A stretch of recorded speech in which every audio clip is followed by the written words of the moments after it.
क्या आप भी नॉर्मल डिलीवरी चाहती हैं, लेकिन आपको डर लगता है दर्द से, दर्द सहन कर पाऊँगी कि नहीं? आपको टाँकों से डर लगता है, जो वेजाइनल स्टिचेज़ होते हैं, जिसको एपिज़ोड भी बोलते हैं। और आपको एक डर और भी लगता है कि इतना सब दर्द सहने के बाद, अगर बाद में भी सिज़ेरियन हो गया, तो फिर क्या फ़ायदा? कहीं कोई कॉम्प्लिकेशन ना हो जाए।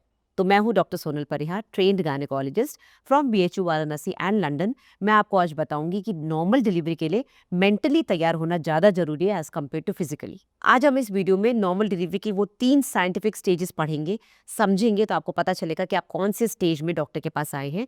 दूसरी चीज़, मैं आपको कुछ ऐसे प्रैक्टिकल सिंपल टिप्स देने वाली हूँ जिससे कि डेफिनेटली आपको नॉर्मल डिलीवरी में आराम मिलेगा और आप अपने आप को सफलतापूर्वक नॉर्मल डिलीवरी के लिए तैयार कर सकते हो। तो डिलीवरी का प्रोसेस एक्चुअली में शुरू कैसे होता है? इस पूरे प्रोसेस को, डिलीवरी को हम लेबर कहते हैं और इसकी 3 मेन स्टेजेस होती हैं। सबसे पहला स्टेज जो होता है वो सबसे लंबा स्टेज होता है, जो करीब 12 से 18 घंटे तक चलता है। इसमें आपकी बॉडी प्रिपेयर करती है डिलीवरी के लिए। तो क्या होता है, हल्के हल्के क्रैम्पी मूवमेंट्स आते हैं, आपके अंदर हल्के हल्के कॉन्ट्रैक्शन शुरू होते हैं, जो कि आपको फील होते हैं, पर इतने पेनफुल नहीं होते कि आपको रोना पड़े या आपको चिल्लाना पड़े या डॉक्टर के पास जाना पड़े। अनकंफर्टेबल फील करते हैं आप। आपकी सर्विक्स यानी कि बच्चेदानी का मुंह जो कि इतना लंबा होता है, वो धीरे धीरे पतला होना शुरू होता है, उसकी लेंथ कम होनी शुरू होती है। उसको हम इफेसमेंट बोलते हैं। और धीरे धीरे जैसे ही वो पतला हो जाता है, वो खुलना शुरू करता है। पतला होने के बाद जब वो खुलना शुरू करता है, तो मैक्सिमम 10 सेंटीमीटर तक खुलता है, जिसको कि हम कहते हैं कि हाँ, अब डिलीवरी होने वाली है, बच्चा बाहर आ रहा है। Full dilatation, right? तो सर्विक्स पतला हो रहा है, खुल रहा है, आपको पेन आ रहे हैं, बच्चे के मूवमेंट इस समय बहुत कम होते हैं, आपको अनकंफर्टेबल फील होता है, आपको बैक एक होती है, आपको हल्का सा एक्सेसिव डिस्चार्ज हो सकता है, जिसमें थोड़ा ब्लड आ सकता है, जिसको शो बोलते हैं, क्योंकि आपका सर्विक्स का म्यूकस प्लग अब निकल गया है। तो वाटरी डिस्चार्ज या फिर लिक्विडी डिस्चार्ज बहुत ज़्यादा होता है। इस समय आपको क्या करना चाहिए? इस समय आपको डॉक्टर के पास नहीं जाना है, चाहें तो चेकअप करा के वापस आ जाएं। इस समय आपको वॉकिंग करनी है, डीप ब्रीदिंग करनी है। अगर आपने गर्भ संस्कार या योगा शुरू किया था, तो उस समय आपको वही पोजीशन में बैठ के, या तो बटरफ्लाई पोजीशन में या स्क्वाटिंग पोजीशन में बैठ के डीप ब्रीदिंग करनी है। थोड़ा मूवमेंट से आपको बैकएक कम होगा। अगर आपको कॉन्स्टिपेशन है, तो कॉन्स्टिपेशन की दवाई ले लो, जिससे आपको पॉटी रिलीफ हो जाएगी, आपका रेक्टम लोडेड नहीं रहेगा, तो आपको अननेसेसरी पेन्स नहीं आएंगे। अब आते हैं सेकंड फेज, जो कि एक्टिव लेबर होता है। एक्टिव फेज में पहले आप लेटेंट फेज में थे। एक्टिव फेज में डेफिनेटली आपको डॉक्टर के पास जाना ही पड़ेगा, क्योंकि आपको कॉन्ट्रैक्शंस बहुत ज़्यादा बढ़ जाएंगे।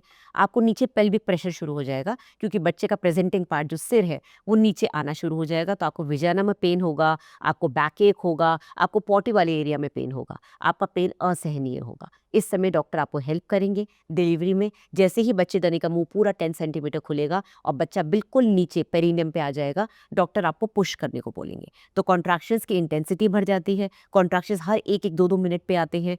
पुश करते समय आप में फुल एनर्जी होनी चाहिए। तो कभी भी बहुत ज़्यादा डिहाइड्रेटेड डॉक्टर के पास ना जाएं। जाने के बाद भी वहाँ पर पानी पीते रहें। बहुत से डॉक्टर्स आपको ड्रिप शुरू करते हैं। बहुत से डॉक्टर्स, जैसे मैं, पेशेंट को ग्लूकोज का पानी देती रहती हूँ बीच बीच में। अगर वो बोलती है ग्लूकोज नहीं, प्लेन पानी पीना है, तो प्लेन पानी देते हैं। चाय बिस्किट देते रहते हैं, जिससे कि आपके अंदर डिहाइड्रेशन ना रहे। फुल एनर्जी के साथ आपको पुश करना है, क्योंकि मदर जितना पुश कर सकती है, उतना डॉक्टर बाहर उसको, बच्चे को हाथ से नहीं खींच सकता। सारी पुशिंग आप ही को करनी है। डॉक्टर हेल्प करने के लिए कभी फोर्सेप या वेंटूज लगा के वैक्यूम डिलीवरी करवाते हैं, अगर हमको लगता है बच्चे को कोई खतरा है। तो इस समय डिलीवरी पूरी तरह से आपके हाथ में होती है। ये ड्यूरेशन 20 मिनट से 2 घंटे तक भी चल सकता है, डिपेंडिंग आपका बच्चा कितना बड़ा है, आपकी डिलीवरी पहली है, दूसरी है, तीसरी है, और बच्चा कितना ऊपर है। कई बार पूरा रास्ता खुलने के बाद भी बच्चा कई बार ऊपर की तरफ होता है, नीचे नहीं आता है। उसको नीचे आने को बोलते हैं डिसेंट, यानी कि फीटल डिसेंट नहीं हुआ है। तो ऐसे में हम कई बार 1 घंटा एक्स्ट्रा वेट करते हैं। कभी कभी बच्चे के गले में नाल होती है, जो कि या तो टाइट हो जाती है या बच्चे को नीचे नहीं आने देती है, जिस वजह से कभी या तो बच्चे की धड़कन पे फर्क पड़ता है, बच्चे की धड़कन गिरनी शुरू होती है। नहीं भी गिरती है, तो भी कई बार वो बच्चे को रेस्ट्रिक्ट करती है नीचे आने से। तो ये ड्यूरेशन 20 मिनट से 2 घंटे का हो सकता है। सेकंड स्टेज में कभी कभी कॉम्प्लिकेशंस की वजह से डॉक्टर को फॉरसेप्स डिलीवरी करवानी पड़ सकती है, बेंटोस डिलीवरी करवानी पड़ सकती है। कभी कभी बच्चा ऐसी एबनॉर्मल पोजीशन में रह जाता है और घूम नहीं पाता, कि उसको डीप ट्रांसवर्स अरेस्ट भी बोलते हैं। तो कई बार जब पेशेंट्स मेरे को पूछते हैं कि मैडम नॉर्मल डिलीवरी हो जाएगी कि नहीं, तो मैं उनको बोलती हूँ, जब तक बच्चा निकल नहीं जाता तब तक कहना बड़ा मुश्किल है कि नॉर्मल डिलीवरी होगी कि नहीं, क्योंकि कहीं भी किसी भी स्टेज में बच्चा फंस सकता है। सकता है। एक होता है कि पहले से हमको पता है बच्चे को नॉर्मल नहीं कराना है, बच्चा उल्टा है या आंवल नीचे है या कॉम्प्लिकेशंस हैं, वो बात अलग है। जब सब कुछ नॉर्मल चल रहा होता है तो भी सेकंड स्टेज में कई बार बच्चा, जब ये बिल्कुल एक्टिव लेबर में आप जाते हैं, तो बच्चे की धड़कन गिरने की वजह से या बच्चे की पॉटी मिकोनियम पास होने की वजह से या दर्द ना आने की वजह से या बच्चा नीचे आ ही नहीं रहा है, वो फंसा हुआ है, एक ही पोजीशन में फंसा हुआ है, नीचे नहीं आ रहा है, सिर सीधा नहीं हो रहा है, ऐसी सारी कंडीशंस सेकंड स्टेज में पता चलती हैं और कभी कभी सिजेरियन में कन्वर्ट करना पड़ता है। तीसरी स्टेज होती है डिलीवरी के बाद आंवल का निकलना। ये भी बहुत इंपॉर्टेंट स्टेज है। इस समय डॉक्टर मॉनिटर करते हैं आपको ब्लीडिंग तो ज़्यादा नहीं हो रही, आपकी आंवल अंदर फंस तो नहीं रही है। डिलीवरी के फ़ौरन बाद 2-3 मिनट के अंदर आंवल बाहर आ जाती है। मैक्सिमम 30 मिनट तक हम वेट कर सकते हैं आंवल के निकलने का।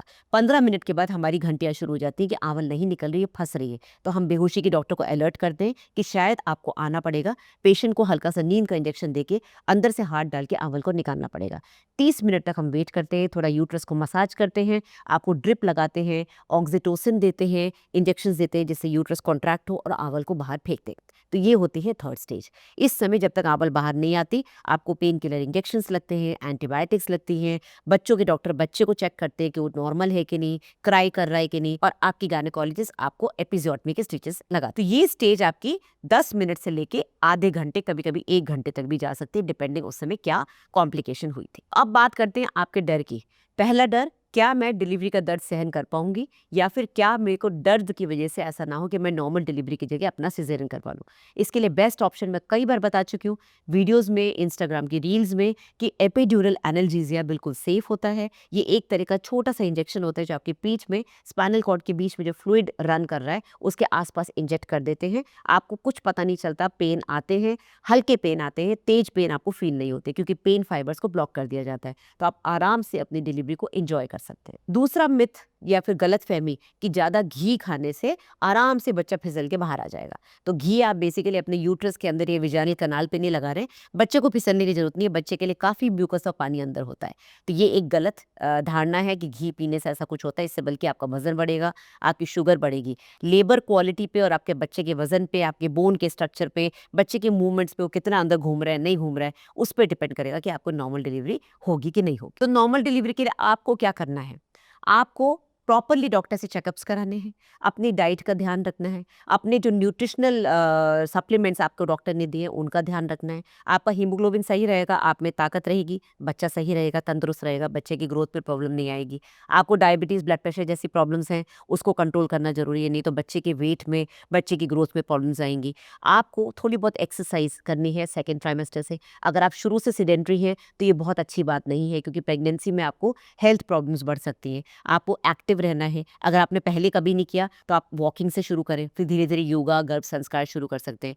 Squirting position, deep breathing exercises, ये सब आपके डाइजेशन को इम्प्रूव करेंगी, आपकी पेन सहन करने की शक्ति को इम्प्रूव करेंगी, आपको बैकएक से रिलीफ देंगी और आपके मसल्स, आपके पेल्विक जॉइंट्स, इन सबको खोलेंगी। तो आप डिलीवरी के लिए खुद को तैयार कर सकते हैं। पेशेंस एंड पॉजिटिव माइंडसेट बहुत जरूरी है, क्योंकि डिलीवरी कोई मैराथन रेस नहीं है। मैंने आपको शुरू में बोला था, इसके लिए मेंटल प्रिपरेशन ज़्यादा जरूरी है as compared to physical preparation. कई बार पेशेंट को देख के लगता है ये नॉर्मल डिलीवरी नहीं करा पाएगी, उनकी या तो वेट बहुत ज़्यादा होता है पेशेंट का, या बच्चा बहुत बड़ा होता है, वॉट एवर रीजन से कई बार पेशेंट पॉजिटिव फैक्टर हमको नहीं देती because of a physical appearance. But अगर वो मेंटली रेडी है और बिल्कुल स्ट्रांग है कि नहीं, मैं नॉर्मल डिलीवरी का दर्द भी सहन कर लूँगी, पुश भी कर लूँगी, तो कई बार पेशेंट की पॉजिटिविटी की वजह से नॉर्मल डिलीवरी हो जाती है। तो आपको खुद को माइंड सेट रखना है और खुद को पॉजिटिव रहना है। तो नॉर्मल डिलीवरी एक नेचुरल प्रोसेस है, आप उसमें डॉक्टर की हेल्प ले सकते हैं, डॉक्टर से एडवाइस ले सकते हैं, जो मैंने बताया वीडियो में। साथ में आप खुद को और अपने पार्टनर को प्रिपेयर कर सकते हैं। हस्बैंड का इन्वॉल्वमेंट इसमें बहुत ज़रूरी होता है। पॉजिटिव माइंडसेट, साथ में फैमिली का सपोर्ट बहुत ज़रूरी होता है। अगर पेशेंट दर्द में रो रही है और साथ में घरवाले भी रोना शुरू करेंगे तो फिर डेफिनेटली नॉर्मल डिलीवरी नहीं हो पाएगी, क्योंकि ऐसे में आप पेशेंट को और ज़्यादा नेगेटिविटी की तरफ लेके जा रहे हैं। तो डॉक्टर की भी हेल्प करिए, डॉक्टर का भी सपोर्ट करिए, क्योंकि हम डॉक्टर्स को भी आपका सपोर्ट चाहिए होता है। अगर आप हमारी बात नहीं मानेंगे या सपोर्ट नहीं करेंगे तो हम आपको नॉर्मल डिलीवरी वाला रिजल्ट नहीं दे पाएंगे। नॉर्मल डिलीवरी एक नेचुरल प्रोसेस है जिसमें माँ बच्चा दोनों का सुरक्षित रहना जरूरी है। तो वीडियो पसंद आया तो शेयर करिए, लाइक करिए, और हाँ, कमेंट बॉक्स में आप लिख सकते हैं अगर आपको और भी कोई एक्सपीरियंस रहा आपकी डिलीवरी का। मेरे से डायरेक्ट कंसल्टेशन के लिए आप इस नंबर पे व्हाट्सएप कर सकते हैं। घर बैठे बैठे इंडिया में या इंडिया से बाहर आप व्हाट्सएप पे, बोटिम पे या जूम पे मेरे से बात कर सकते हैं। बुकिंग के लिए इस नंबर पे व्हाट्सएप करना है या मेरी वेबसाइट पे जाके कंसल्ट डॉक्टर सोनल पे आपको क्लिक करके पेमेंट करके इस नंबर पे स्क्रीनशॉट भेजना है। 1 से 2 दिन के अंदर आपको अपॉइंटमेंट मिल जाएगा। Thank you very much. Hi everyone, welcome to my pregnancy course. I am your gynecologist at the doorstep. Now, इस कोर्स में बेसिकली मैंने आपको क्या बताया है, मैंने first trimester, second trimester, third trimester अलग अलग कोर्सेज बनाए बिकॉज आप लोगों को दूर बैठे बैठे कई बार डॉक्टर्स से बात करने का दिल करता है, आपके पास हर क्वेश्चन का जवाब नहीं होता है। फर्स्ट ट्राइमेस्टर में मैंने आपको वो सारी प्रॉब्लम्स बताई है जो फर्स्ट ट्राइमेस्टर में होती है, चाहे वो ब्लीडिंग हो, चाहे वो वॉमिटिंग हो, चाहे वो सप्लीमेंट्स की प्रॉब्लम हो, चाहे वो एक्सरे करवा लिया तो क्या करना है, पेट में दर्द हो रहा है तो क्या करना है, कौन सी दवाइयाँ आपके डॉक्टर प्रिस्क्राइब करेंगे नेचुरली नॉर्मली उस पर्टिकुलर कंडीशन के लिए। सेकेंड ट्राइमेस्टर की प्रॉब्लम्स जो आप डॉक्टर के पास जाके चेकअप कराते हो, डेफिनेटली इस कोर्स में मैं चेक नहीं कर रही हूँ आपको, बट मैं आपके क्वेश्चंस का जवाब दे रही हूँ जो क्वेश्चंस मेरे पास रेगुलरली आते हैं। एंड थर्ड ट्राइमेस्टर जो कि बहुत इंपॉर्टेंट है, डिलीवरी की तैयारी हो रही है बॉडी में, तो इन सब में क्या करना चाहिए। तो बेसिकली आपको फर्स्ट ट्राइमेस्टर अलग से लेना है, सेकंड अलग से लेना है, थर्ड अलग से लेना है। इस पूरे कोर्स का एक कॉम्बो भी है, कॉम्बो पैक भी आप ले सकते हैं। अगर आपको लगता है नहीं मैं सिर्फ फर्स्ट ट्राइमेस्टर लूंगी, पहले देखूंगी, तो आप पहले फर्स्ट ट्राइमेस्टर लेके देखिए। और अगर आपको इसके अलावा भी कोई क्वेश्चन है तो आप बिल्कुल कोर्स खरीदने के बाद वहाँ पर एक क्वेश्चन है, उसमें आप अपना क्वेश्चन डाल सकते हैं, उसका आंसर आपको मिल जाएगा, चाहे वो ऑडियो में मिले, चाहे वो वीडियो में मिले, चाहे वो रिटन मैसेज मिले।